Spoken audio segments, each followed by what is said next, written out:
for everyone calling. The person who's going to be delivering the message today, I think it's the first time she's delivered Shumira. Yeah. Sister Daniel, if you're in the community, you can't but know Sister Daniel. Yeah. If you're not, you're going to get a sense of her today. Yeah. But she's somebody you would call staunch liar. Yeah. Somebody who is committed Yeah. to the liberation of our people, 101%. Sister Danny Jim, doesn't just talk garbage, walk garbage, you can see her in the colours now. Always promoting the message of garbage when I eat. Over the years, I've been fortunate to know Sister Danny Jim, no matter any other names. I've seen her growth and her development. I've seen her immerse herself in a number of organizations, campaigns, always at the forefront, always demanding of us. Right. She was one of our top wording sellers.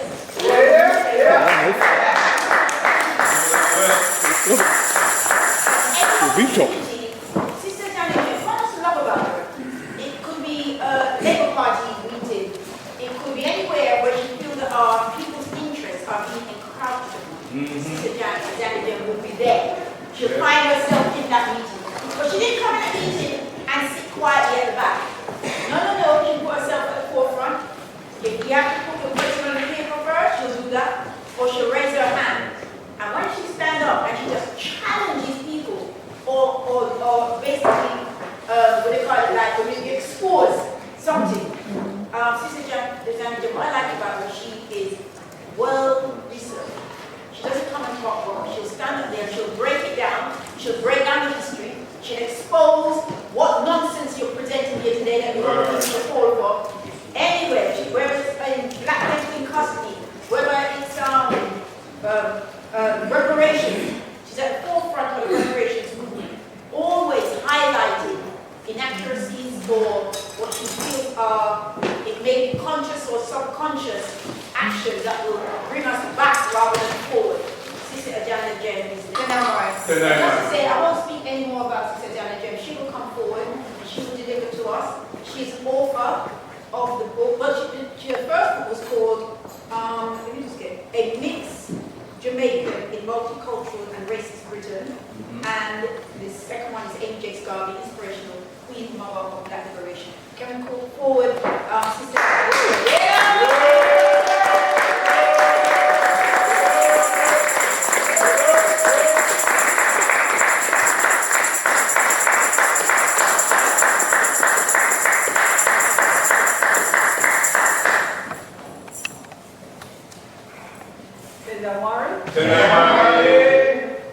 I hope that I'm going to be able to. I can project, but just to be sure that it's picked up as well by the filming, because for those that aren't able to be here today, I think it would be a wonderful opportunity for them to actually hear the message that I'm going to bring to you today, that as a student of Professor Tony Martin, I couldn't stand before you today with the knowledge and the information that he taught. And I think it's also important to say that I am a sister from the community, and I want to thank Alkebu-Lan by this movement, who early on in my journey to embracing Garveyism were always sharing and teaching to me new ways of understanding what Garveyism ideology is about. I was also blessed to meet Sister Nkechi. I should have included the photo of herself and I and another brother, but with so many other things going on in and around myself at the moment, you obviously know what's happening in Jamaica, we have friends and family there. I wasn't able to do that. However, this presentation is in honour of Sister Nkechi, and I'd also like to remember as well, although I don't think she's officially an ancestor yet, but I understand it's 40 days, or Sister Satu Shakur. But I think it was on the 2nd of November that she was released. She escaped. She was set free by the Black Liberation Army. So again, that's important to remember.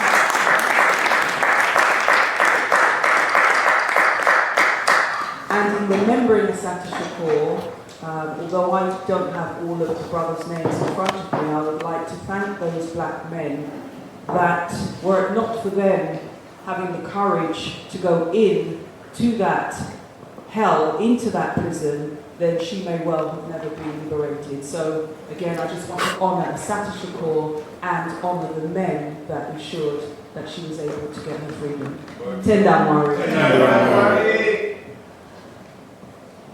It's customary as well, I'm going to, excuse me if I'll multitask here, to, as I said, officially give thanks to Alkebu-Lan Revivalist Movement for giving me this opportunity to present at this Shumira about my new book, Amy Jakes Garvey, Inspirational Queen Mother of Black Liberation.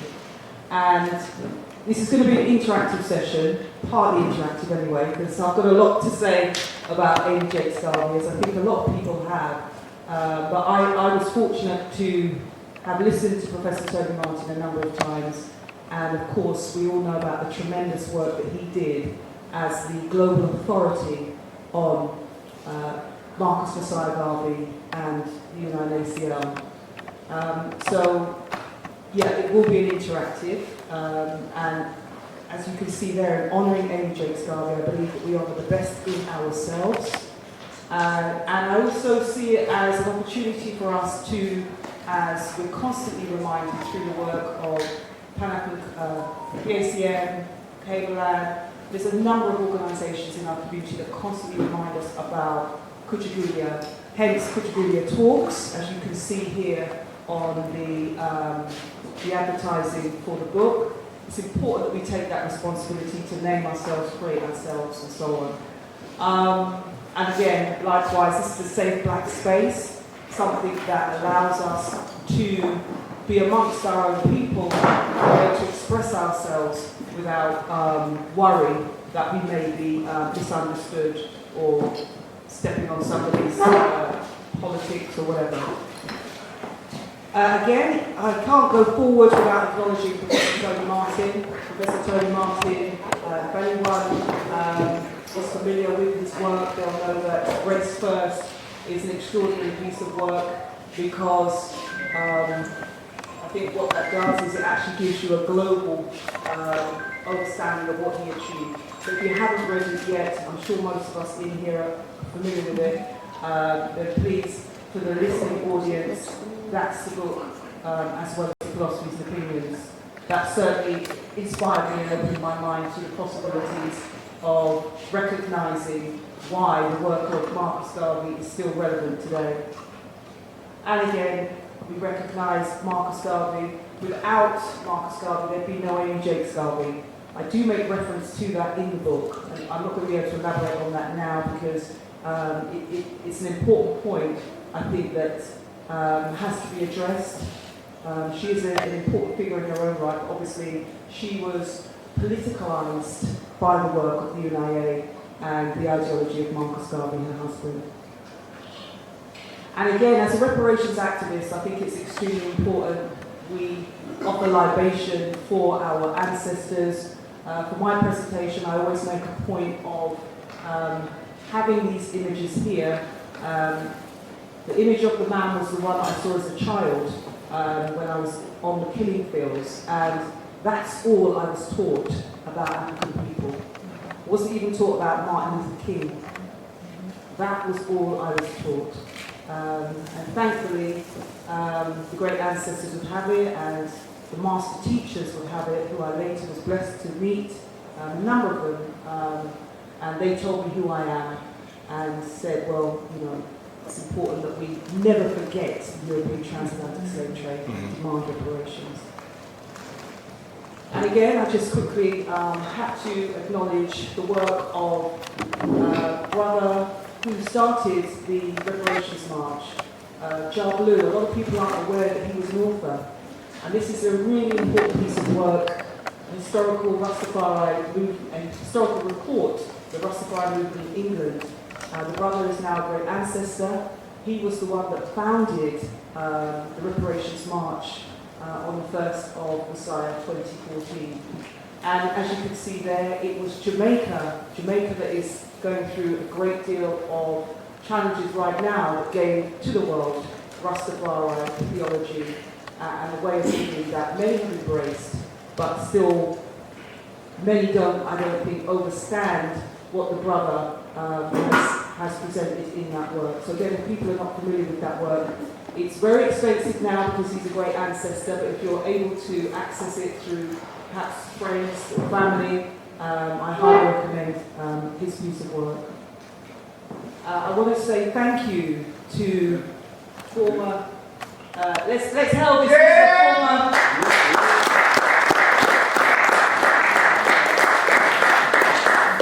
and still very active member of the United ACL. He's one of the, as I said, former presidents who immediately, supported my book, and I really am grateful because the book review that he's written, personal to myself, I have shared with one or two people, but it's not going to be for public consumption. It's just to perhaps convince people that may look at me and think, yeah, really? To appreciate that when you have a man of his caliber acknowledging my work, that really for me is a tremendous blessing. So I had to include him in my giving thanks at the start of the presentation. And going into the presentation now, I just want to say before I go into the presentation that I believe, and certainly listening to Alkebu-Lan over the years, and in recent years, if we think about two films that they put out about Marcus Garvey, two films that, again, there's a whole conversation that needs to be had about those films. But suffice to say, I found it quite extraordinary when I decided to write about Amy Jakes Garvey because there's next to nothing in terms of books about her. You'll see all sorts of articles online claiming her identity and so on and so forth. But I've got this picture here to ask, does anyone recognise this person? It's not a trick question. It happens all the time. I didn't recognise this person. But an African-American PhD qualified decided to say that was Amy Jakes Garvey in her book. And I was somewhat puzzled because although she's only written like 2 pages, A5 pages about Amy Jakes Garvey, I just thought it was a bit odd that someone who clearly must have research skills, if you're trying to share Amy Jakes Garvey to the wider community, to the general public, you'd want an image that most people would be able to recognise. And in all my years of studying Amy Jakes Garvey, I've never seen that image before. So yeah, I just thought that perhaps would show people why I think there's a deliberate, I talked about academic racism in my first book. I believe there's been a deliberate attempt to, we know, keep Marcus Garvey's ideology away from the wider community, black people in particular, full stop, right? But there clearly also has been an attempt to erase Amy Jakes Garvey's role within the United ACL. And so, of course, that's another reason why I decided to write the book, because I don't regard Amy Jakes Garvey as a feminist, which is, if you're going to read anything about her, what they'll describe her as.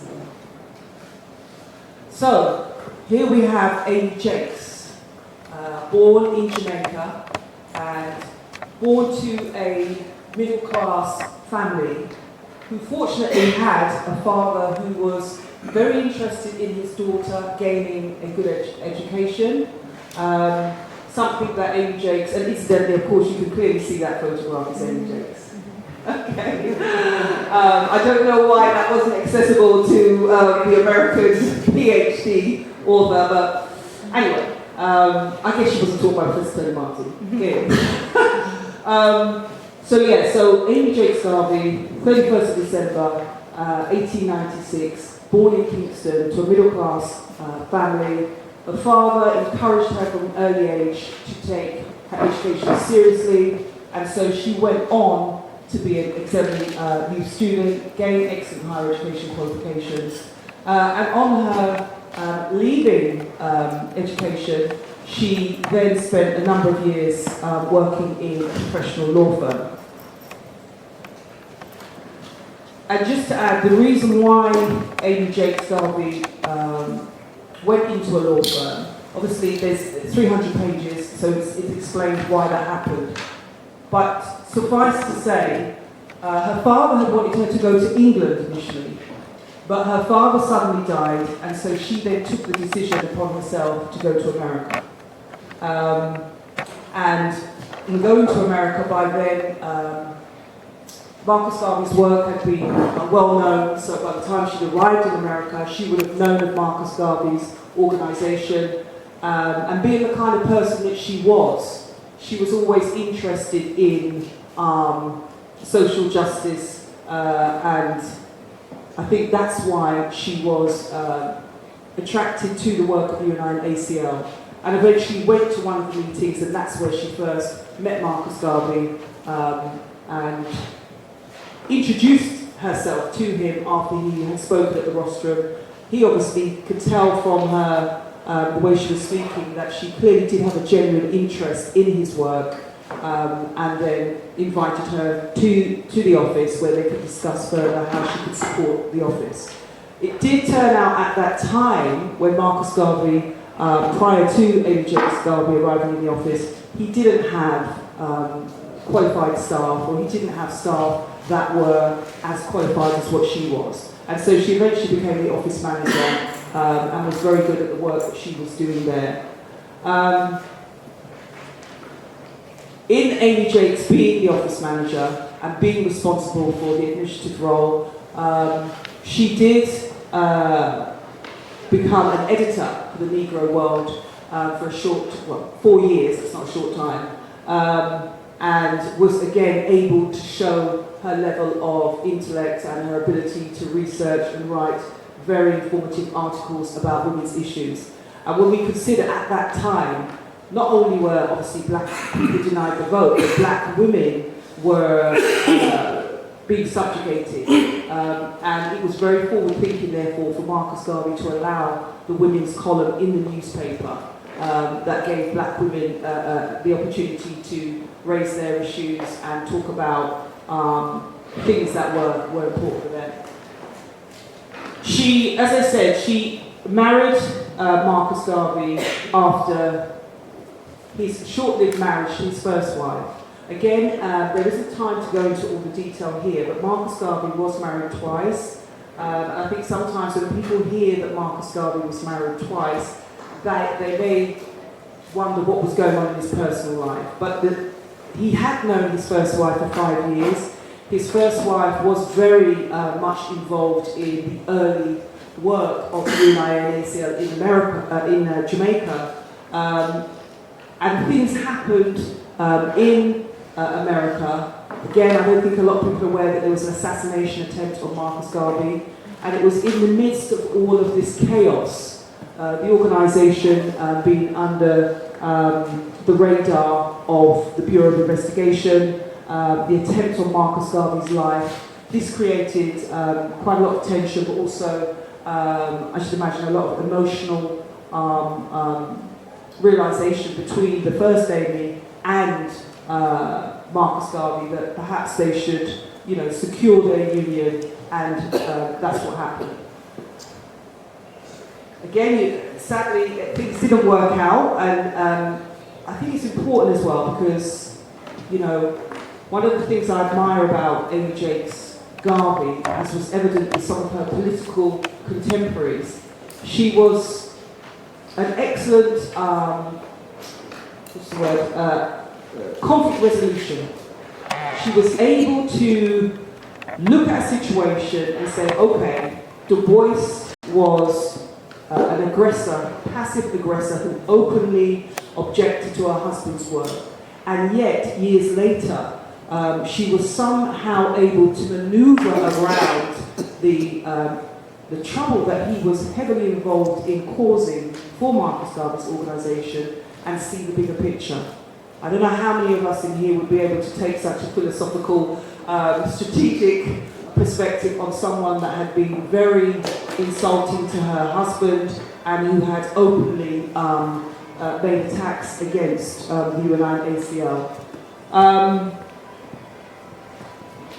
Amy Jakes Garvey, as the wife of Marcus Garvey, that's her with her two sons, who were very dear to her because Marcus Garvey, as we know, passed away here in London in 1940. And so Amy Jakes Garvey, for several decades, was a widow. And yet, as a widow, she remained a loyal and committed Garveyite all her life. And were it not for her being like that, we wouldn't have had philosophies and opinions, and we wouldn't have been able to have the amount of information that we have now about Marcus Garvey and the UNIA. And so, whilst Amy Jakes Garvey was never given the role as a leader of the UNIACL, when you look at what she did while Marcus Garvey was imprisoned, she effectively became the de facto leader. In other words, she wasn't voted in, but the very fact that the membership had embraced her in such a way, she was going from state to state, she was keeping the membership's morale high, she was trying to keep them focused on getting Marcus Garvey released from jail. So just in the way that she actually operated, it's evident that she's a political scientist who was able to actually map out a strategy to, as I said, keep the organisation together whilst her husband was imprisoned. Of course, there would have been other leading members of the leadership, and I've identified a number of leading women as well. So as a UNIA historian, archivist, non-fiction playwright, and also a poet. And as I said, like her husband, who no doubt she had studied and she learned from, she herself in her own right became a master propaganda strategist. Yeah? Something that, as a widow, she would then be able to further demonstrate. So I also wanted in this presentation, because the book is written, I want it for those of us here and for the listening audience, to get an idea of what is Garvey ideology. Especially because you hear young people, you hear people, the elders saying, oh, you know, Garvey was there, and it's of no use to us now. It's about trying to get people to join the dots and recognise that his ideology is as relevant to us now as it was over a century ago. And so there were three main areas, planks to the Garvey ideology: nationhood, self-reliance, and race first. And when we talk about, I'm just going to turn to that for a moment. When we talk about nationhood, Marcus Garvey had the vision of a united Africa. He said, until Africa is free, Africans everywhere will be disrespected. With a united Africa, even if they don't like us, they'll have to respect us because Africa is an industrial powerhouse. And he said that Africa being liberated and independent from alien and foreign forces could only become a reality if we had the attitude of self-reliance. And self-reliance meant that instead of going outside of our communities for resources and services, we would first look to our community for resources and services.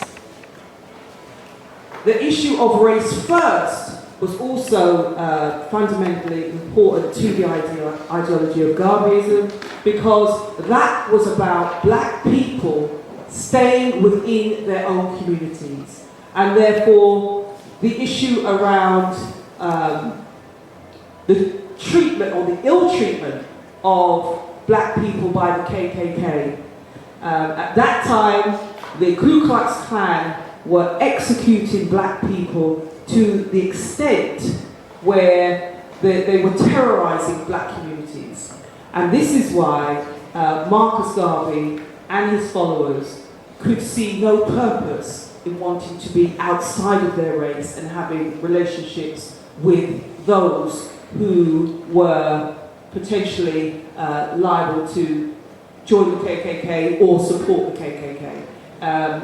And so yes, the race first was an important part of, in other words, he didn't believe in a multicultural ideology. He believed in black people, personal relationships as well as business, and any other type of relationship had to be amongst ourselves first. Additional focus on Amy J. Garvey's role within the UNA as a Garveyite political leader.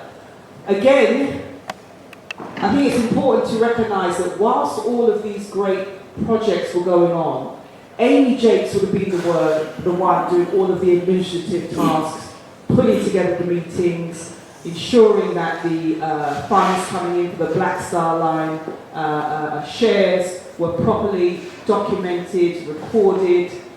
She would have been the one that would have been responsible for working with the Black Star Line administrators, the Black Cross nurses. In fact, she basically would have been one of a team, but she being the senior one, to oversee a huge amount of administrative work. This is an organisation that, you know, had a massive membership, and so again, I can't even begin to imagine for any of us that are in community organisations, 20 or plus members can be tough work. So can you begin to imagine how it must have been to be the first lady of an organisation that had people, that millions, 6 to 12 million are the numbers, and that's just the members. Yeah, tremendous responsibility. So here's an example of one of the auxiliaries of the UNIA, the Universal African Black Cross Nurses, who at a time when black people were denied healthcare, this is Lady Henrietta Vinton Davis. She was the one that had the idea and was supported by the organisation. And I think that's the beauty of Marcus Garvey. He encouraged the black woman to be more than just a homemaker. And, you know, he was all in support of black women being educated and finding what her preferred area of work was. That may be in health, or it may be in the military. So, just before I return to the lady, the Universal Royal African Motor Corps, again, I just wanted us to identify the Universal Royal African Black Legion, another auxiliary of the United African Communities League. Again, these men returning disillusioned after the First World War resonated with the message of Garvey. They had experienced racism in the all-white American forces. And so when they returned, thinking they were fighting to get equality, they returned yet again to a racist America. And so, as you can see, they themselves were organised and disciplined and supported the ideology of race first. And again, the women, if the women didn't want to be in healthcare, if they wanted to be in the militia, there was the Universal Royal African Motor Corps, the auxiliary that allowed, you can see the women here in this picture at the forefront, you can see the Royal African Guard, some of the men towards the back of the ranks, allowing the women to stand forward that wanted to be part of the military within the UNI and ACL. Very powerful image and a very important image. And just to say, just looking at these uniforms, the UNI and ACL also formed the United Negroes Factories Corporation. And so these uniforms would have been designed and manufactured by the organisation. Again, an incredibly important observation for us to take on board. They really were serious about self-reliance.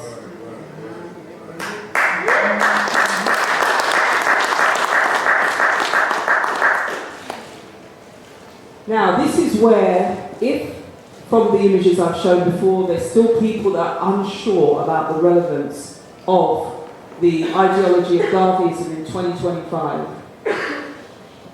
The 1920s declaration that was presented at the first convention is a very, very important document. 54 points, there's a 12-point preamble, but there's 54 points.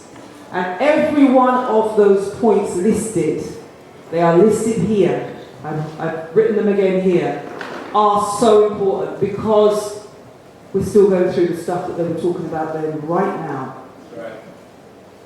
That's right. I'm just going to read one or two so you can get an idea of the thinking that was going on within the UNIA in respect of them recognising the condition that our people were in. Obviously, I'm not going to read all 54 points, so I'm going to highlight a few that I hope people will begin to see why they need to read the Declaration of Rights. 2, that we believe in the supreme authority of our race to all things racial, that all things are created and given to man as a common possession, that there should be an equitable distribution and apportionment of all such things, and consideration of the fact that as a race we are now deprived of those things that are morally and legally ours. We believe it right that all such things should be acquired and held by whatsoever means possible.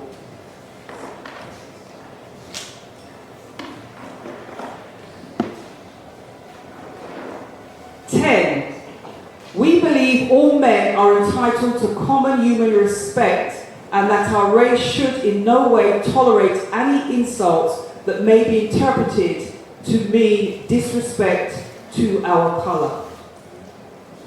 11. We deprecate the use of the term, I'm not going to say the word, N-E-R, as applied to Africans and demand that the word African be written with a capital A. I've explained why Negro, as you can see it there, was put in the book, because again, you know, this is where, when we look at the mind of the President General Marcus Garvey, he named the organisation the UNIA, Universal Negro Improvement Association, and African Communities League. But I don't know if it's because people forget or they haven't read widely enough. When he first formed the organisation in 1914, he had the word African included.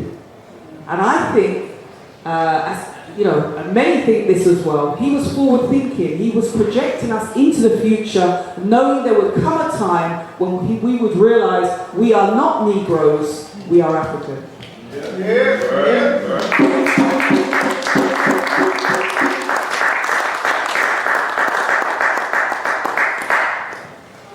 And I'll read a couple more from the 54 points.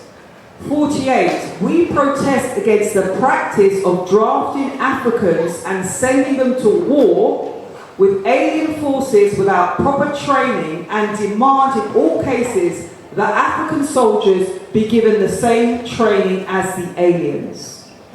Now, whilst some may find that controversial, i.e., oh, why would he encourage people to go to war? I interpret that as he's saying he knows that some of our people will go to war with them anyway. So if they are, at least allow them enough training so that they'll return back alive. Yeah? 49. We demand that instructions given African children in schools include the subject of, wait for it, African history to their benefit. And we're in 2025, and what are black people crying out for in 2025? Make it make sense.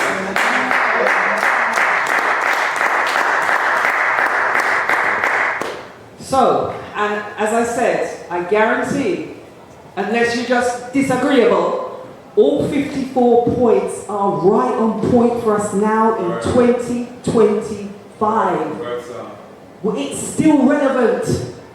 It's no mistake that they've tried to keep Marcus Garvey out of our minds.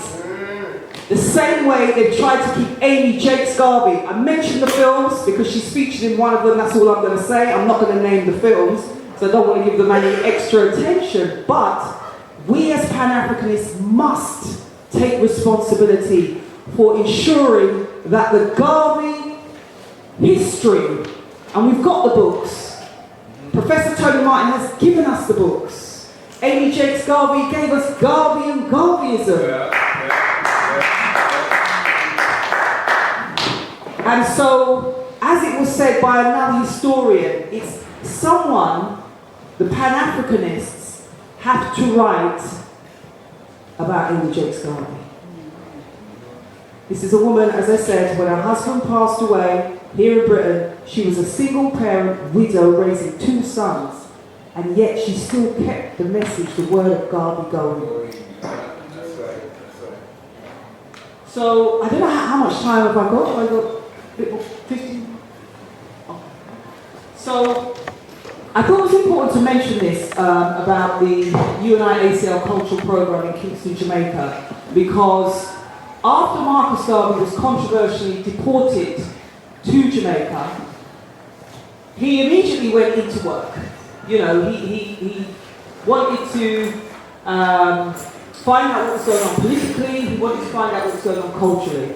And one of the things that he did soon after his return to Jamaica was he started a cultural movement that was around, I can never pronounce it, Edelweiss Park.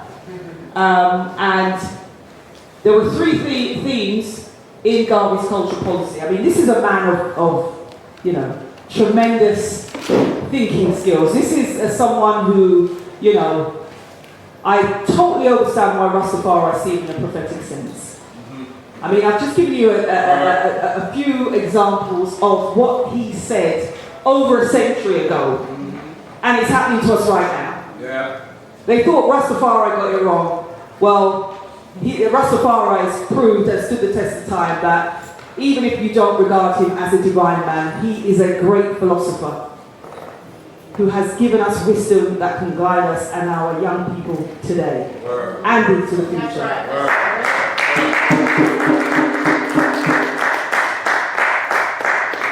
So, the 3 things that stand out in Garvey's cultural policy: culture, he said, is an integral part of man's activities. The black artist needs to have a sense of responsibility to his race.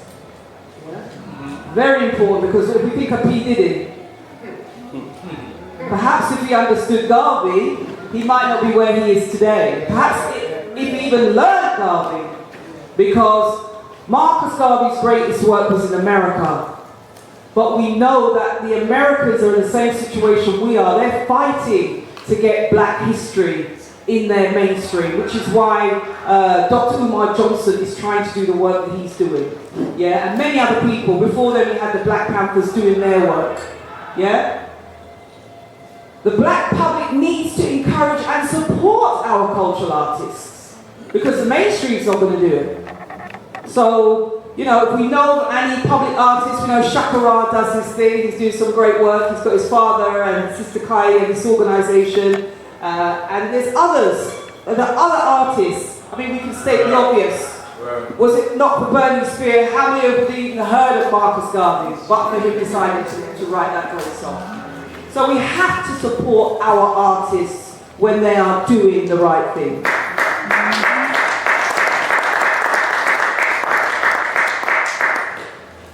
Now, I'm really proud of this, because just because I have written the book doesn't mean to say I'm going to stop doing my research.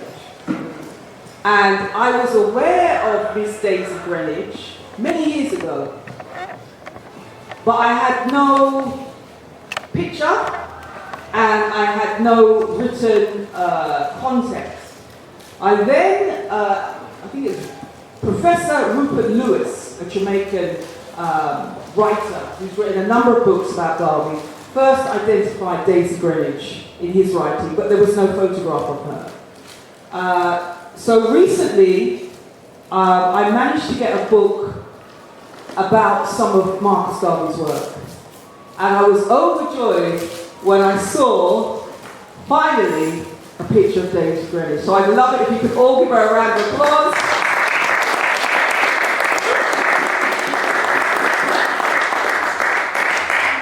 Because obviously she's an ancestor now, she's a great ancestor, but this is how spirit works. You know, the ancestors are real. Word. Word.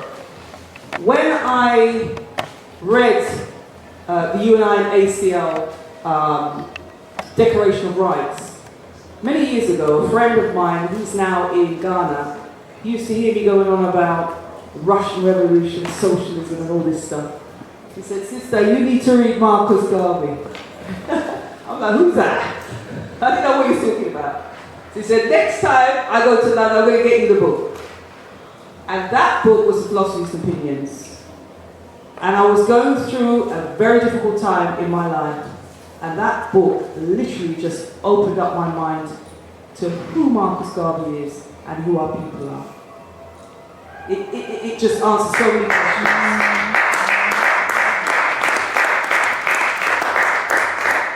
However, whilst Lionel Winston Greenwich, who signed the 1920 Declaration of Rights, there was no mention of Daisy Greenwich. I learned of her in, as I said, Professor Lewis in his book, but there was no picture. So I recently, a couple of months ago, when I was continuing my research, I found this wonderful photograph of Daisy Greenwich, and as you can see there, the President General, Marcus Garvey, commented in glowing terms and congratulated Miss Greenwich for her recital. So she may not be here in physical, but she's certainly here in spirit. So I thought I would include her in the presentation today. And so I'm going to bring this to a conclusion. However, I think it's important for us to recognize that they talk about Islamophobia, they talk about anti-Semitism, they talk about a whole heap of isms. What about Afrophobia? What about Afrophobia? Yeah? These are terms that we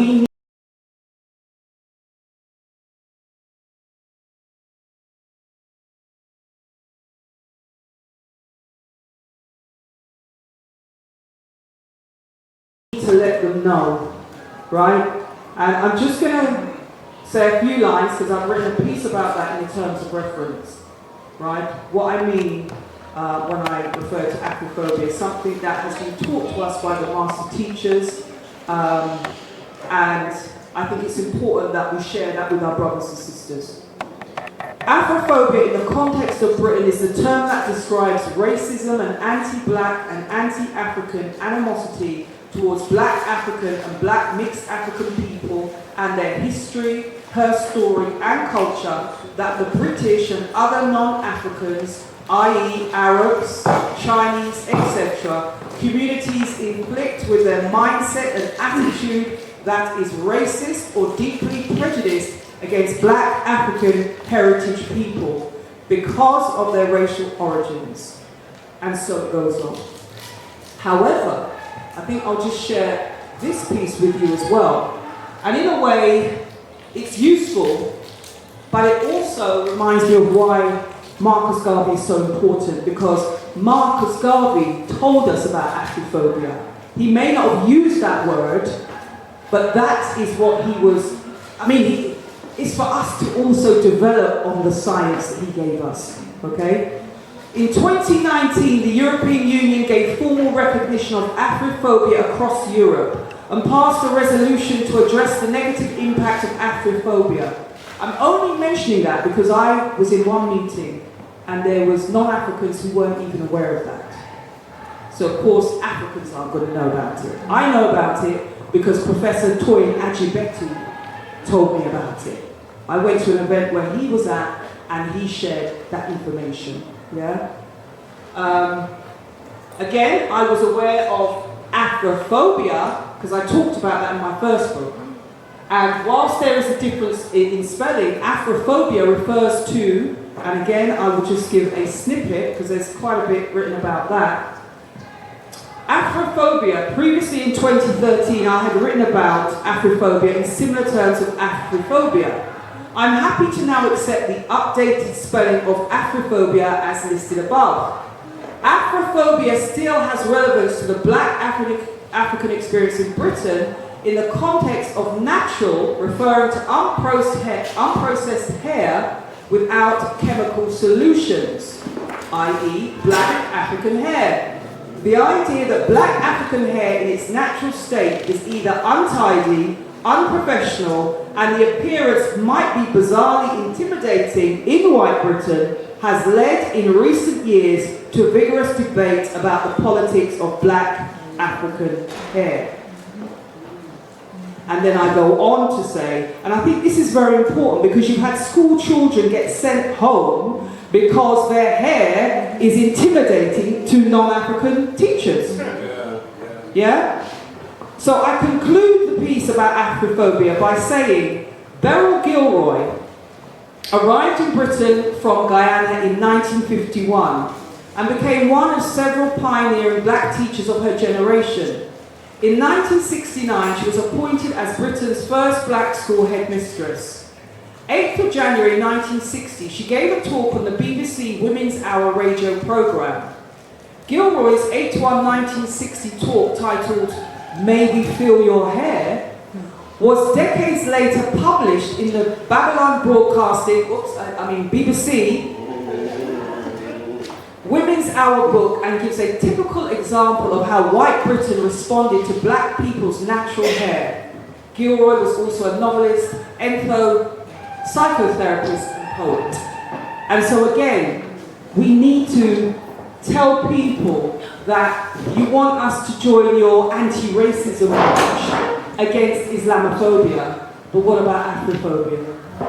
And this is what I had to say to some non-Africans recently. I will not be supporting you until you acknowledge Afrophobia.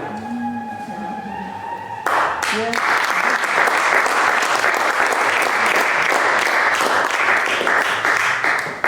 So I've mentioned to you already about the European legislation in terms of Afrophobia. And I just thought I would say a few words about the pardon, which again shows the power of everyone in here. If it wasn't for the black community over the decades insisting that Marcus Garvey was innocent, Biden, very strategically, as opposed to Obama, thank God it was, I never thought I'd hear myself say it, but thank God it was Obama anyway, because he was a rather unusual individual when you consider he didn't support reparations, when you consider that he gave the order for the military bases in Africa and Libya, of course, I was going to mention that. And so, finally, over 100 years later, Marcus Garvey has been given a pardon. And whilst that is welcome, that isn't enough. Marcus Garvey deserves a full exoneration. And that's what we must keep.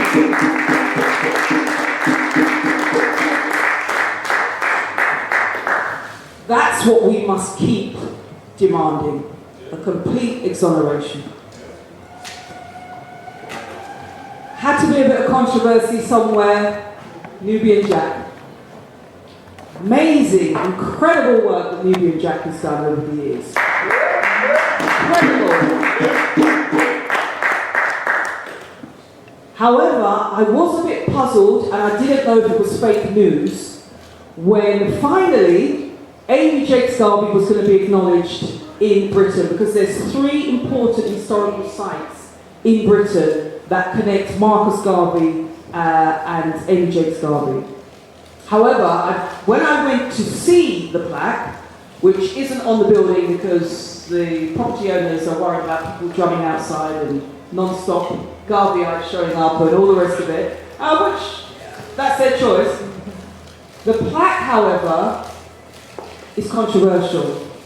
It's controversial because someone as informed, well-researched and educated as Nubian Jack, I'm somewhat puzzled as to how he would allow international power couple to be the description on that plaque. So I think that's an important lesson for us in the community, We can't rely on, who is it, London Borough of Hammersmith and Fulham, to acknowledge Marcus Garvey's and Amy Jacques Garvey's important role, because if you know nothing about Marcus Garvey and Amy Jacques Garvey, what does international power couple tell you? International power couple, or what, baked beans? I mean, even if they said international political, to the reader they'd be like, oh, okay, they're into politics. But that doesn't tell you anything. It's more than ambiguous, it's possibly deliberate. And yet, there's another gentleman who I've only recently learned about. As you can see, he's described as a political activist, linguist, and lawyer. But I wonder how many people know him compared to Marcus Garvey. And yet, Marcus Garvey and Amy Jacques Garvey are on that plaque described as an international power couple. Just seemed a bit inadequate, which again brings it back to community. We have to find a way to tell our story and have these monuments that are truly representative of who we want them to be for. So I just thought I'd include that because it is going to be, it's also on the road where they've got another marker for Black history. So it's clearly identifiable, and I just thought that was regrettable that perhaps he could have consulted with the community a bit more. So here I am at the shrine in Kingston, Jamaica for Amy Jacques Garvey.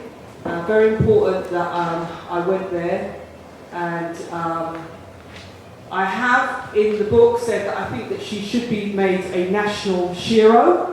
I think after you've read the book, you'll hopefully agree with me. If not, let me know. But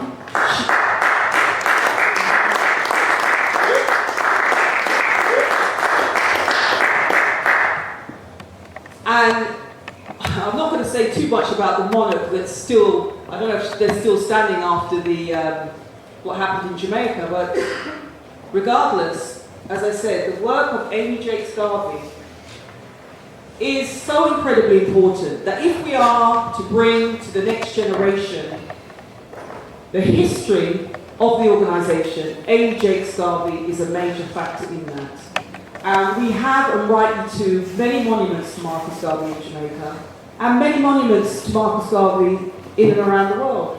But I think the time has arrived when we must also raise the demands that Amy Jacques Garvey, certainly in her land of birth, is one, recognised as a national hero, because at the moment there's 7 and the only female is Queen Nanny, and rightly too. But I think Amy Jacques Garvey is well deserving of that. And also, I think there should be a monument for her, a statue. Again, in Kingston, if not in Kingston, then in the parish of where her husband is. Very important. And again, I have put the argument forward in here as to why I think that's important. Now, as I come towards the end of this presentation, again, Marcus Garvey warned us over 100 years ago. I haven't said it there, but he said it: organise or perish.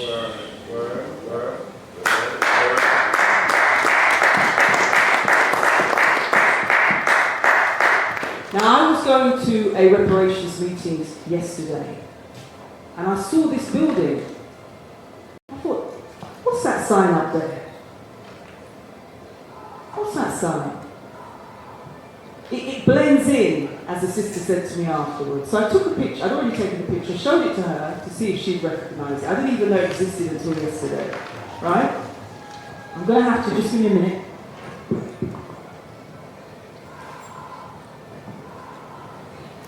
I'm going to read, sorry.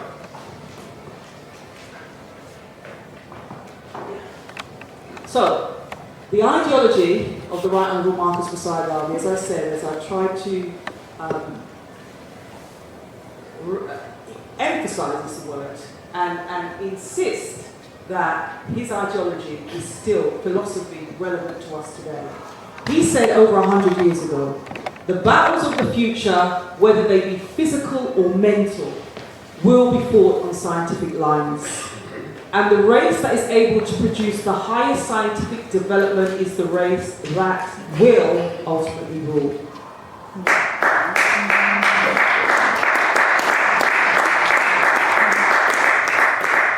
I mean, how can we argue with that?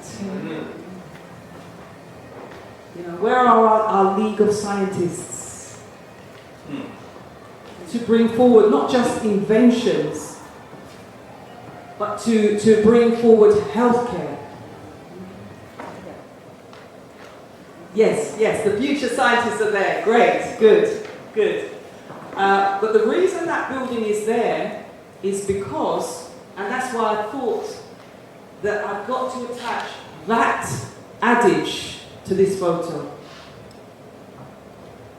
So the building, as I said, I saw only yesterday. I thought, these people, man, they are something else. But guess what? Marcus Garvey was on the scene. And with Marcus Garvey, anything is possible. And you know, I remember when I read The Philosophies and Opinions many years ago, and Marcus Garvey, he said, if African people could just get their minds right, they could be liberated in 48 hours. 24. Oh, it's 24? Oh, wow. You know, I mean, how is that even possible, people are thinking? They can't even liberate themselves in 5 years. How are they doing it? But that's the genius of his mind, you know. Right, let me look and see if I can remember what it says here, because I should have had it near to hand, and I'm scrolling through all of my pictures here.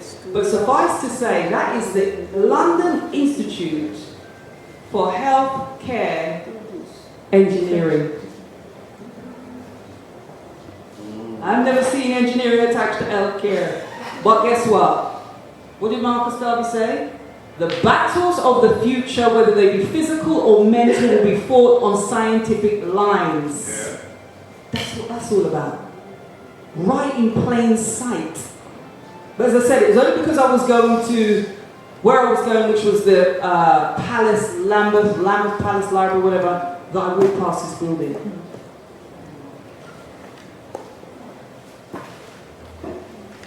So, I'm going to conclude and appeal. I know everyone is being asked for funds, but I was doing this work before the actual tornado. I want to thank the sister. She's here today. I'm not going to call her out because I haven't asked her permission. But there's a sister today who donated to the fund, and I hope she's happy with what she sees in this image, because the painting behind was done by a local artist, because we wanted to bring to, this is in Culture Yard, Trangetown. We wanted them to understand that, as well as Marcus Garvey, Amy Jakes Garvey was a very important part of his work. And in fact, this year commemorates 100 years since Amy Jakes Garvey edited The Philosophies and Opinions of Marcus Garvey. Volume 2 was published 1925.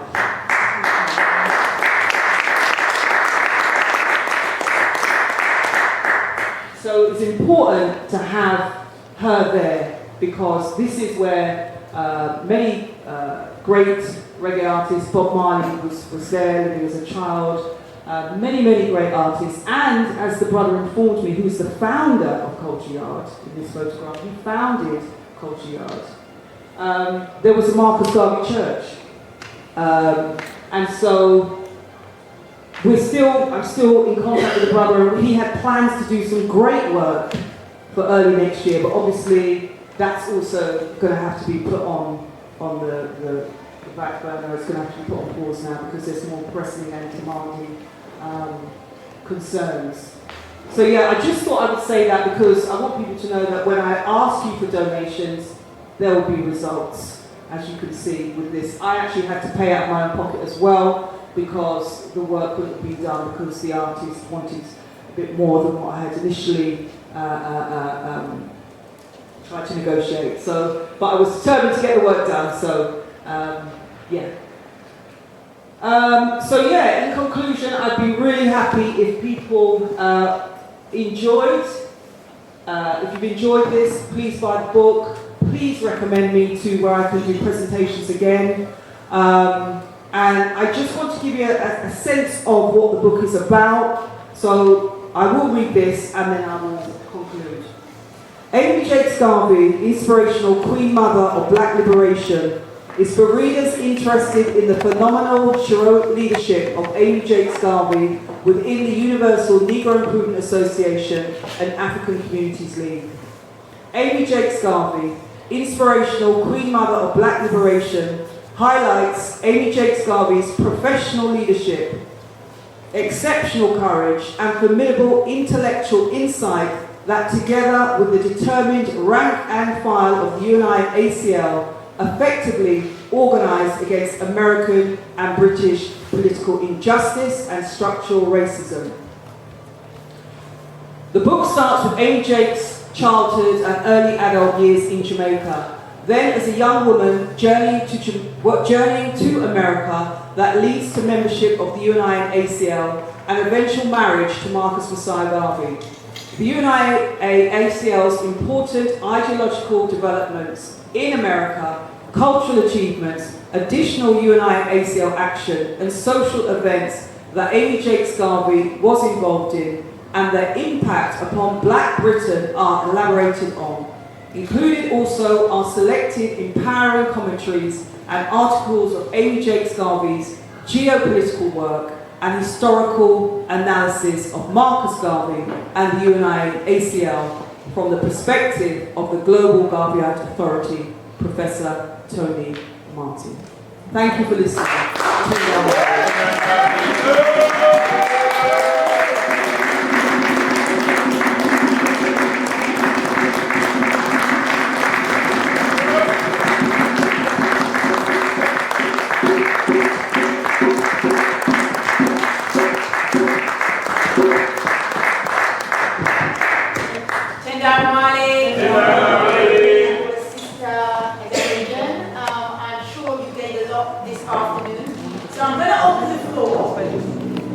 For any questions or comments, once again, particularly your comments, keep them tight, self-headed, but meaningful.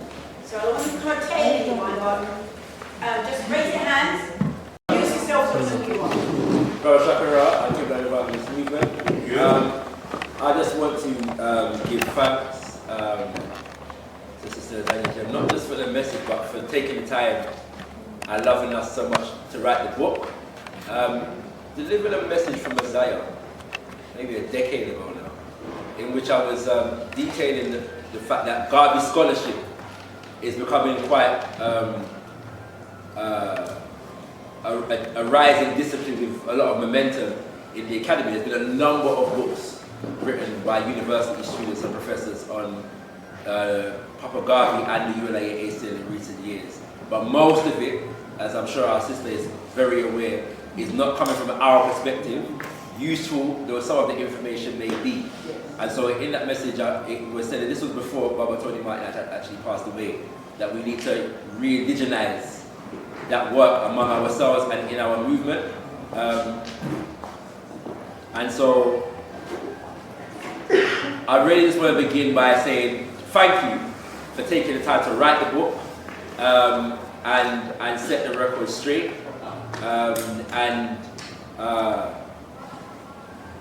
As much as we love Baba Tony Martin, we have to recognize that he's an ancestor. And so him now write more book for us on the physical plane. It is for us to use the inspiration that we get from him to do that writing. And as you just finished off with this last slide here, you know, that is our work to do. And so I'd like for you, I know you've read a lot of the books that I'm referring to that have been released in the last few years. If you could just give an assessment from your perspective of the books that have been written on Queen Mama Amy Jakes Garvey, what your opinion on them is and how you try to correct what needs to be corrected in your book. Yeah?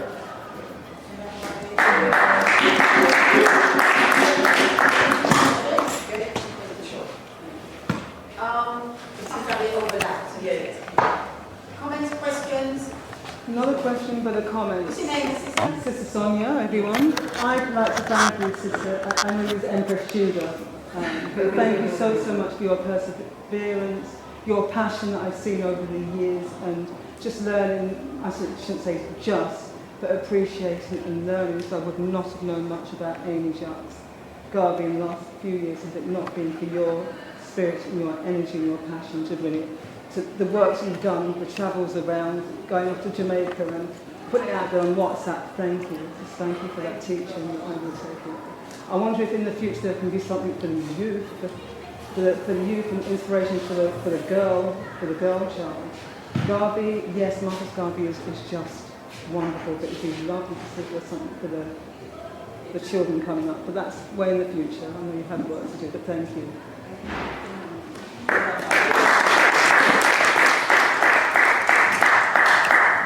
Afternoon, Brother Richard. Tender morning. My question was about the 54 declarations. I just wanted to know when, if you know any specifics about when they were made, if it was before or after he left America and went to Jamaica. Just a bit more specific on that.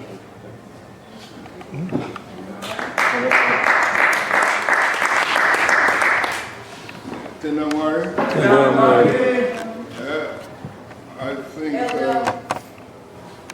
the sister. Oh, sorry. Emmanuel Amebo from Black History Books UK. Robin Walker is the Black History man, and I'm the Black History book man. The sister should be proud of herself, and we really appreciate the work you've done in bringing us to the feet of such an inspiring woman. And as you quite rightly said, without her, the work of the Honorable Marcus Garvey will have been impactful as it is at the moment. I think some of us are aware of the pivotal role of the 5th Pan-African Congress in Manchester that saw people from all over the colonies of the British Empire, from Africa, the Caribbean, coming together to propel the movement of the oppressor in these colonies. Amy J. Garvey, before the conference, we are told, had already written to, in fact, she and Dr. Harold Moody, who was the leader of the League of Colored Peoples in the UK at that time, one of the great Pan-African movements at that time in the UK. She and Amy J. Garvey have written to Du Bois for them to organize a Pan-African Congress. Mind you, by 1926-27, we had a 4th Pan-African Congress. And because of the war, and Du Bois started looking away from the National Association for the Advancement of Colored People, was rather hovering alone. And Amy J. Garvey felt the need to remove the oppressor. So she teamed up with Dr. Harold Moody and contacted Dr. Du Bois for organization of such a conference. And it's a shame she wasn't able to come to the one that was led by Padmo. I mean, she made a move, but unknown to her, Padmo and Kwame Nkrumah, Jomo Kenyatta and all that, they were far in advance in organizing the 1945 Congress. So this was a very special woman who, like Kwame Nkrumah and her husband, was thinking far ahead. Yes. So we really, really owe a lot to such an inspiration. Thank you very much, because this woman has not got that recognition, and I hope your work will be the start of many more scholarship about her. And thank you once again for the wonderful work.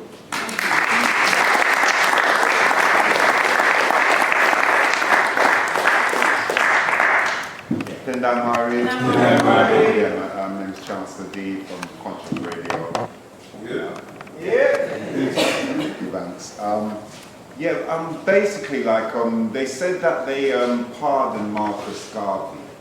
Have they released his files? Because what I heard is like they locked up his personal file. I think CIA or FBI or one of those, those spy organizations. They locked it up for. Wasn't supposed to be released for like another 150 years, but if they're pardoning, supposed to pardon his files as well. Is there any information on that progress? And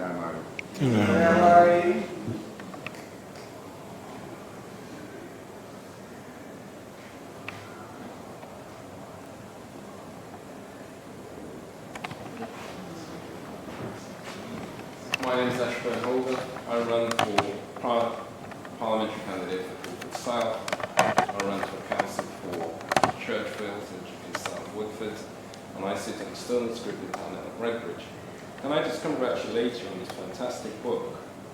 The emphasis is that our children need to learn about Black history. And a book like this, how could we change the curriculum in local schools? I've submitted sort of questions to Cabinet that Redbridge needs to change the curriculum so that our children can learn Black history, just like Hackney has done it, and I think that Greenwich has also done the same as well. Your book will be inspiring if we can get our children to sort of read this book in schools. How could we actually change that so that our children can learn, particularly the book you've wrote, to our children in the future?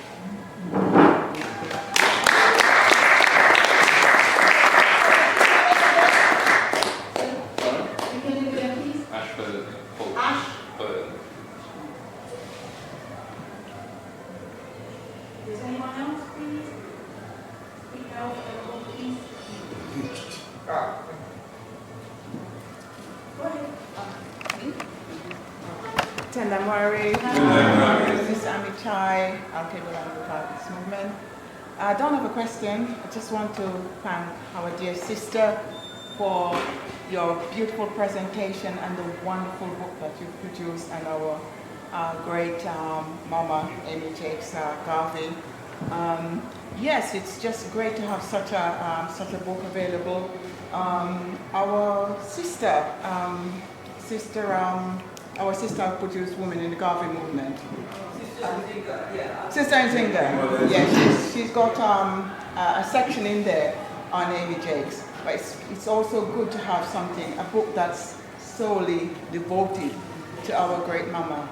And as I say, I don't have a question, but just to sort of just say to, brothers and sisters, that I don't think people realize the tremendous amount of suffering that our sister went through to produce the philosophy and opinions of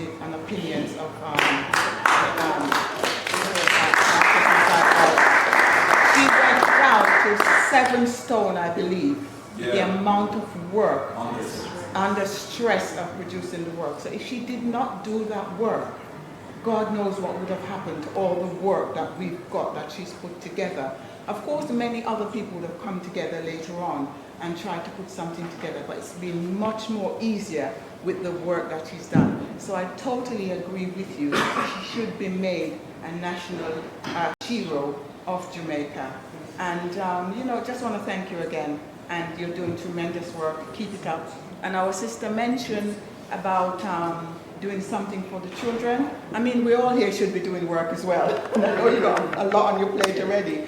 But maybe some other people could take it on and reduce it to the level of children. But certainly, I teach the children in our Saturday school. So, whenever I'm dealing with Amy Jakes Garvey, your book is going to be there to break down the information to the level of the children in our Saturday school.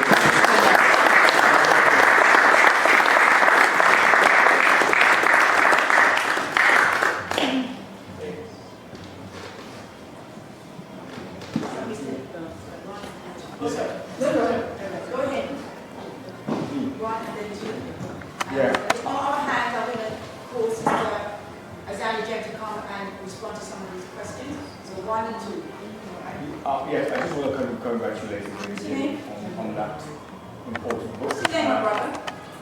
James or Bosenby. Yes, just to congratulate James on this journey. I remember being part of when she first launched the book at the Marcus Garvey Library, appropriately, and she has been tireless in promoting that book. And she's also extended her work by even going to Jamaica to also connect to what she's doing there.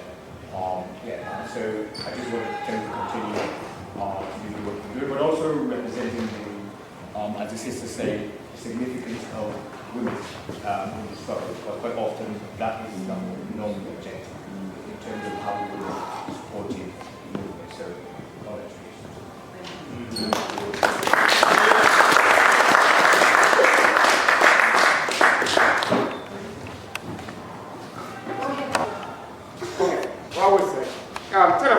I'm from the Alkebu-Lan movement. I was thinking, when I was listening to these songs, these reggae songs from the 70s, and every Rastaman used to know about Marcus Garvey. They just sang about Marcus Garvey. That's the first time I heard the name. So my question is it mainly from the philosophies of opinions of Marcus Garvey, where all these teachings come from, where the Rastaman took their inspiration from? Tell that man.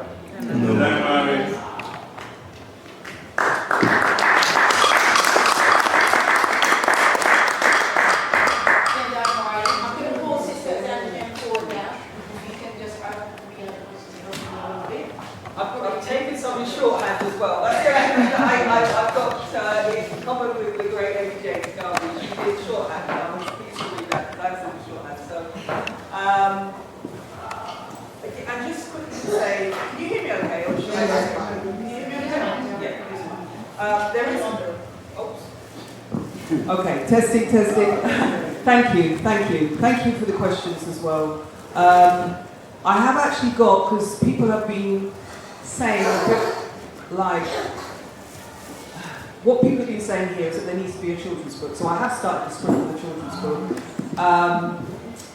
However, I really hope people will tell people about the adult book, because it's important that we as adults are equipped, because the young people are being lost to cyberspace.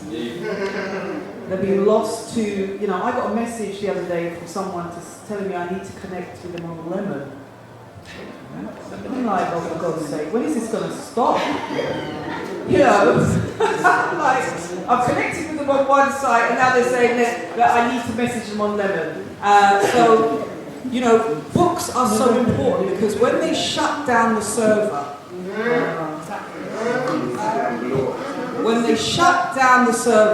and you can't access your phone, what are they going to do then?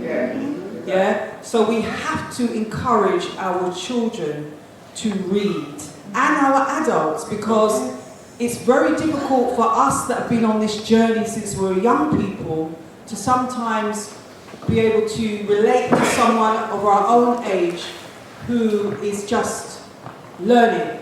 That's not entirely their fault, because, as explained earlier, we've all been denied our history. We were all told that, we just came from slavery, right? Robin Walker's just dispelled that myth instantly. So in answer to Shakara's question, the reality is, as I tried to diplomatically say, there's several books out there. There's not a huge amount, but the books that are out there tend to portray Amy Jakes Garvey as a feminist. They give little or next to nothing insight to her political activity. And as I said, she, as Emmanuel was saying, she was involved. She was in. This is why I mentioned about her relationship with Du Bois. She did, after Du Bois attacked her husband and was part of a vicious campaign, it's explained in my book, to get her husband deported. She then found the emotional intelligence to put that to the past and see what use could he be to black people, right? So in terms of the information that's out there, Shakara, I think it's serving a particular agenda, and that agenda is to confuse and eradicate the black nationalist ideology that Amy Jakes, right up until her passing, right, in the final interview that she gave early in the year before she returned to the afterlife, she still talked about black nationalism and Garveyism and the impact it had on the 1960s revolution. In terms of, there was a question about Marcus Garvey and the pardon, the situation and the FBI files. I don't know that much about where things are going with the FBI files. You said 150 years. If it's 150 years, we still won't be able to read the files then, because I think it's 138 years since the time of his birth. So there's still a few years to go. However, perhaps Chancellor D, you want to get on the case and demand that they let us see those files now, because there are, as you know, people in America that are still demanding the exoneration, so I'm sure they're also demanding access to those FBI files. And I do mention actually about how the J. Edgar Hoover at the time as a secret memo that's in the public domain, so I do reference that, him talking about Marcus Garvey being a great orator, and they can't find anything to frame him, you know. So that's in there. I have made reference to that. In regards to Redbridge, as I said, I can speak to you again, brother, about getting the child's book in due course. Although, as I said, for example, in here there's Amy Jakes Garvey was a brilliant researcher as well as being a great writer. And there's a very painful piece in there about the art of lynching. I'm not going to elaborate because this is why the book is for 16 years and above. It's obviously not something that I would word in a child's book. But again, it's so important because she gives us insight to how dangerous the environment was. And this is why, as I said, when I start chapter 8, I re-emphasise the reason why Amy Jakes Garvey is a key preeminent figure in the history of the UNI and African Communities League's liberation work. A great political scientist and leader in her own right, Amy Jakes Garvey's contribution to the work of the UNI and ACL in America and thereafter in Jamaica, Britain, Africa, the African diaspora and world history is invaluable. So that's just the start of chapter 8, okay? And then I think I had a question, another question. Yes, the 54 points. The 54 points were presented at the first UNIA conference. International Convention. That's it, the International Convention of African People of the World, and it was signed on the 13th of Messiah, 1920. Yeah, so this is why we're saying over a century ago, and what is written then is still relevant to where we are today. And this is why there's a deliberate. Can you imagine if, as children, we've seen the example through Alkebu-Lan, can you imagine if all of us were taught about Garvey as young people? Imagine how many people have grown up wanting to have their own shipping industry. You know? How many young people have grown up wanting to be a newspaper editor? Right? How many young people have grown up wanting to have, as Marcus Garvey said, as a young man, let's not forget, Marcus Garvey was 27. We're all happy and excited about Captain Ibrahim Touré, and rightly too. But as I remind people, he's 34, Marcus Garvey was 27. And prior to him being 27, and as he said, realizing his burden, which was that he had to build, and he embraced it, he said, I looked around and I didn't see the black man's kingdom. I didn't see the black man's men of big affairs. I didn't see the black man's government. And so he said, I will help build them. Word song. Word song. And he did. I've shown you just a bit of evidence of that. There's even more detail in the book of the machinations that were going on around him and in the organisation to stop him doing the work. And Amy Jakes Garvey's role in that. Because it's centred around Amy, but obviously I've got to mention her husband, right? But what I'm aiming to do with the book is show you how, and this is why I say, eventually she became, I'm going to be very careful how I choose my words here, equal to his leadership, in as much as at the time when he was alive, she was not. She was still being trained, she was still learning, and then she learned enough to be able to secure the organisation when he was imprisoned. However, on his passing, it was Amy Jakes Garvey who kept his name alive. It was Amy Jakes Garvey who wrote Garvey and Garveyism. It was Amy Jakes Garvey that was in communication with, as you said, people that were organising the Pan-African Congress conferences. It was Amy Jakes Garvey who was writing to African leaders. She was invited to Ghana by Nkrumah. You know, this woman was just on a whole other level. All of the organisation was, you know. So, a woman worthy of acknowledgement in Jamaica, the land of her birth, is so important. I hope that helps answer your question. There's more about it in here. There's more about it in the book. That's just in case they didn't hear that on the camera. The book, so yeah, it was 13th of Messiah, aka August 1920. So I think that's everyone. I want to give thanks to Sister Amatai, very important, who is mentioned in the book, as is Emmanuel, because what I wanted to do was, obviously I can't write about the African American experience, but what I can write about is when I say experience in terms of the impact of Garveyism on their communities. I've written about how I understand Amy Jakes Garvey's political contribution in her lifetime, from Marcus Garvey's teachings, from Professor Tony Martin's writings, from her own writings, and from my own independent research, looking at other authors, how they've interpreted her life. However, what I've also wanted to do is to, as I said, bring forward the idea that the ideology of Garveyism is what we need today. And in doing so, I've identified key figures and organisations here in London, Britain, that they themselves are either Garveyites or admirers of the ideology, and recognising how we still need to understand his message for our future. For here and into the future. Yes, remind me, brother, your question, sorry. Yeah, what influence did philosophies and opinions of Marcus Garvey and Rasta for them to be chanting Rasta? I wish Sister Miriam was here to answer that. But I think, from what I understand, His Imperial Majesty is obviously seen as their divine head, Christ. Marcus Garvey, I think, is seen in a prophetic sense. So he is literally regarded as a prophet for African people in the context of Rastafari. But then you know there are many mansions in Rastafari, so there'll be some that won't necessarily see Marcus Garvey as a prophetic individual, as a prophet, but they will acknowledge him for the wisdom as being a philosopher who came with a message to redeem black people. I hope that answers the question. Okay, and again, I was just about to say thank you to your brother, but go ahead please, sis. I don't have a question, but it's, I googled your question about Garvey's papers, or papers on Garvey.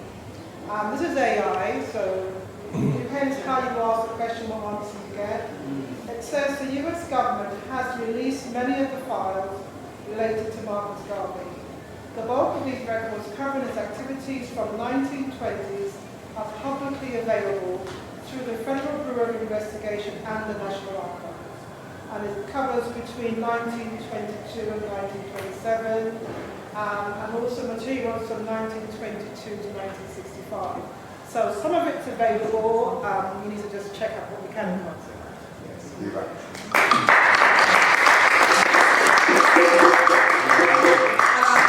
I say Google it, or I'll Google it because there wasn't time, but certainly, you know, I am aware that the FBI, I think you said 1965.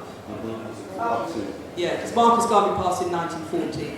But then there would have been, as there still is now, them spying on whoever, because the organisation continues to this day, which is why I showed the photograph of the UNI representative who's given me an excellent book review for the work, Amy Jakes Garvey. So I hope you've all enjoyed the presentation. I hope you will support the book. I hope you will, if you've got community groups, invite me to speak. And I want to thank Alkebu-Lan Revivalist Movement for teaching me early on, Nkechi, who was...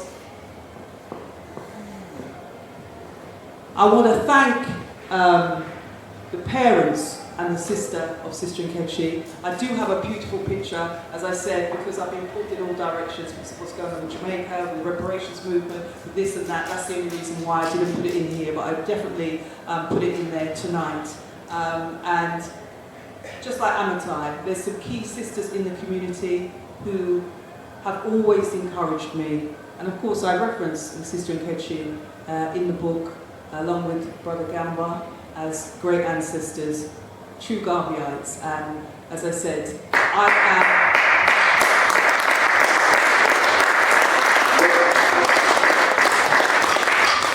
I am able to stand here because Professor Tony Martin called me his sister. Professor Marimba Annie wrote words of strength to me.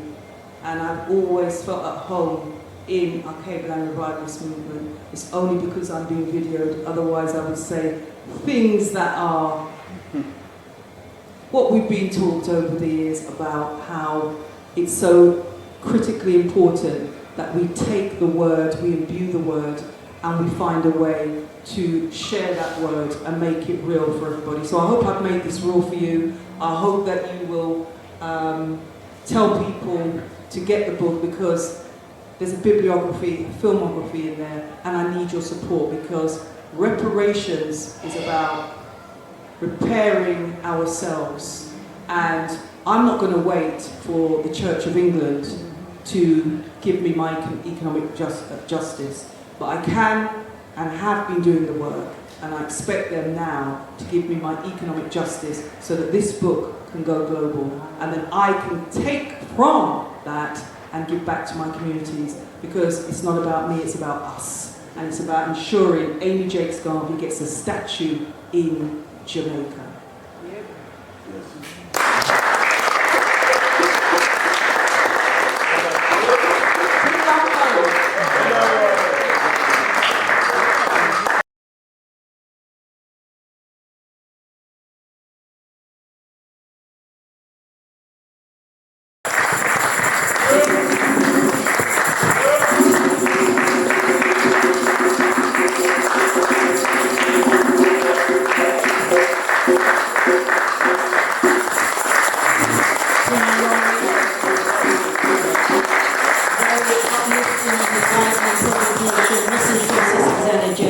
Well deserving.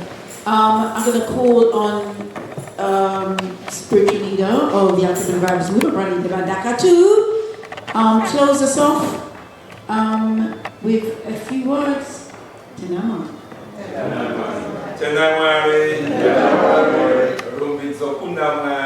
Africa, to the God of Africa be the glory. Oh, what a joy it is to be an African.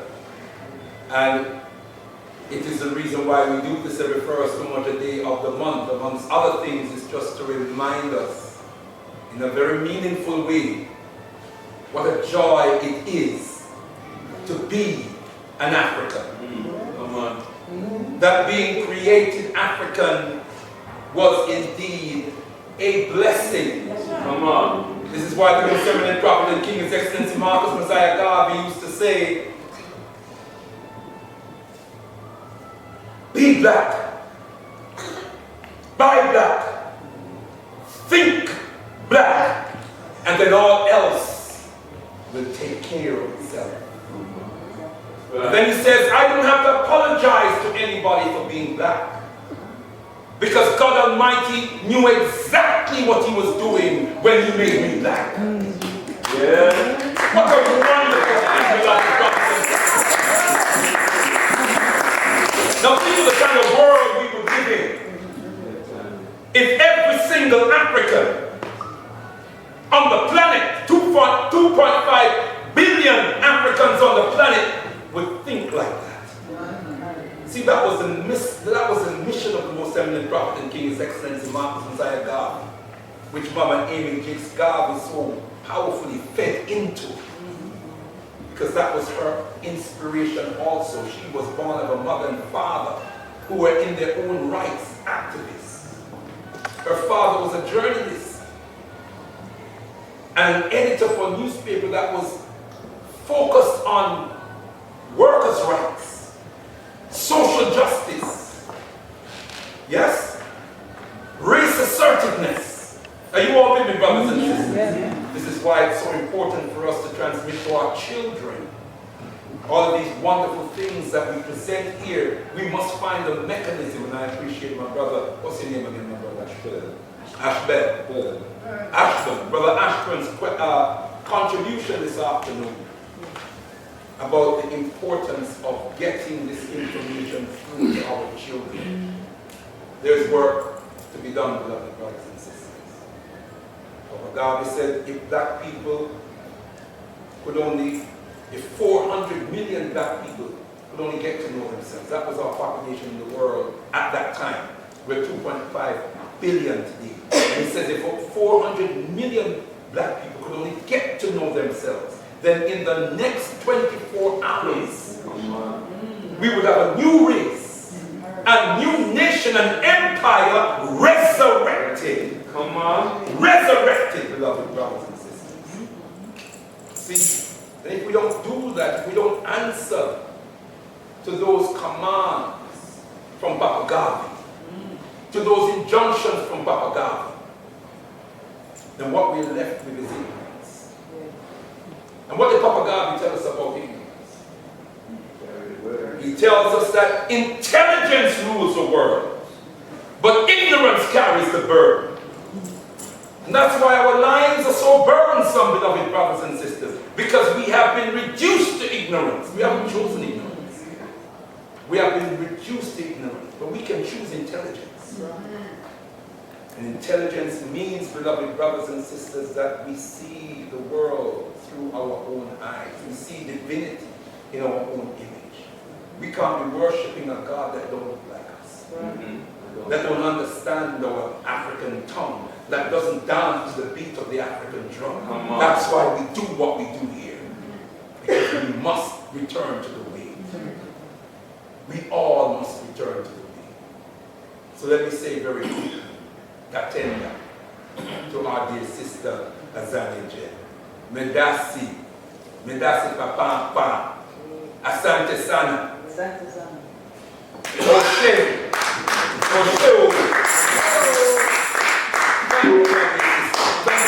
Thank you. As Brother Shakara says, for loving us so much.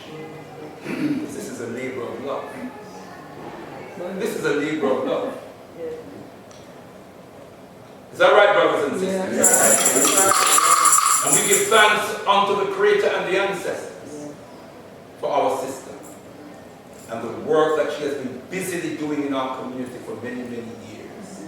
One thing about Sister Azania Jen, she's not idle. Job is busy doing something. Very resourceful sister. Right? And a sister deserves our love and respect, as does our sister Nkechi, in whose name we gather every first Umoja day of the 11th month of the year. This is always going to be the month where we focus on sisters in general, but we also focus specifically on the legacy of Sister Nkechi Ode, because she was such a special individual among us. She was a sister who connected so deeply with the spirits of our ancestors. She was a sister who was so deeply committed to our people's liberation. She was a sister who cared about the weak in our community, those in our community who were suffering. Sister Nkechi Ode would go around the community and look for the sick, visit the sick, and support anyone in our community that needed that special attention. She had time for people. Sister Nkechi Ode came into this movement, and she did everything possible to demonstrate, to be an example of what it means, what we must, the kind of character we need to have as a people, to build the kind of movement that we need to build that will have the wherewithal to really liberate our people. We need a special kind of character for that. Sister Nkechi Ode and exemplified that so well when she was among us. That now, even 5 years on, we still feel, and this is not just members of the Alkebu-Lan revivalist movement, but we know many members of the community who was just brushed and just touched by Her Majesty, feel that a part of your anatomy is missing. A part of your very physical being is missing. You are with me, beloved brothers and sisters. So, but this is a time for rejoicing. Even though we feel that loss, even though we feel that, it's a time for rejoicing. Because the legacy is there for us to build upon. The legacy is there to make us wiser and deeper in our conviction. And so we say, Tendai Mary to the Creator and the ancestors for blessing us with her mother. We honor the womb of her mother as we always do. We honor the loins of her father who is now in the name of the ancestors. And we also honor the presence of her siblings. Sister Andrea is with us today. And Sister Maureen. Sister Maureen is with us today. And we are so thankful for your presence. And we're so thankful for the presence of Elder Brother Gamba's siblings and her husband among us today, brother.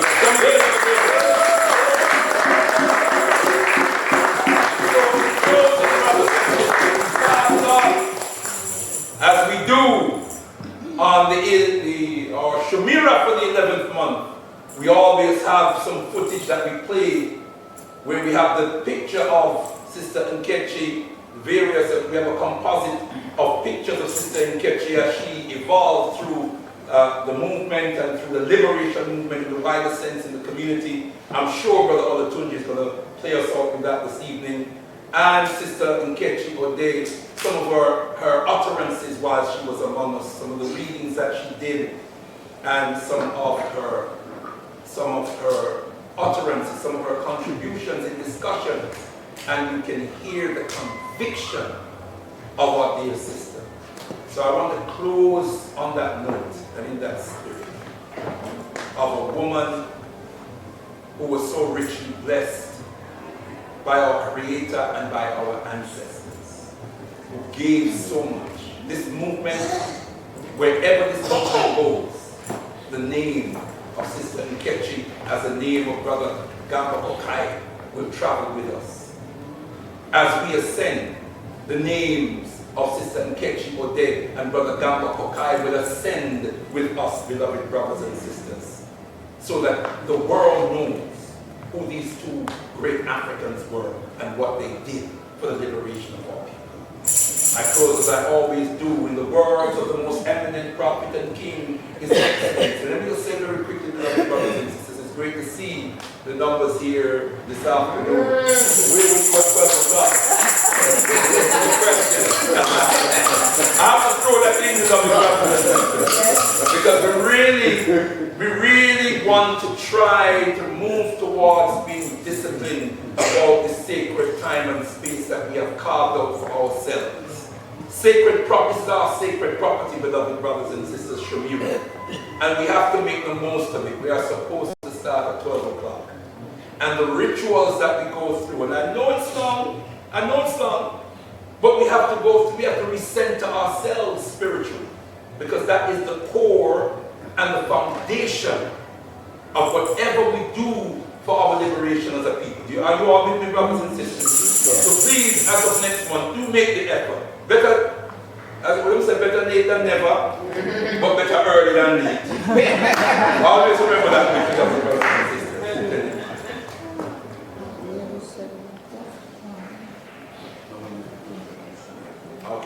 So I close with the words of the most eminent prophet and king, His Excellency Marcus Messiah Garvey, as I always do. Unite, organize now or perish. Rise, you mighty African people, for you can accomplish whatever you will. Africa, to the God of Africa be the glory. Give praises unto our great ancestors.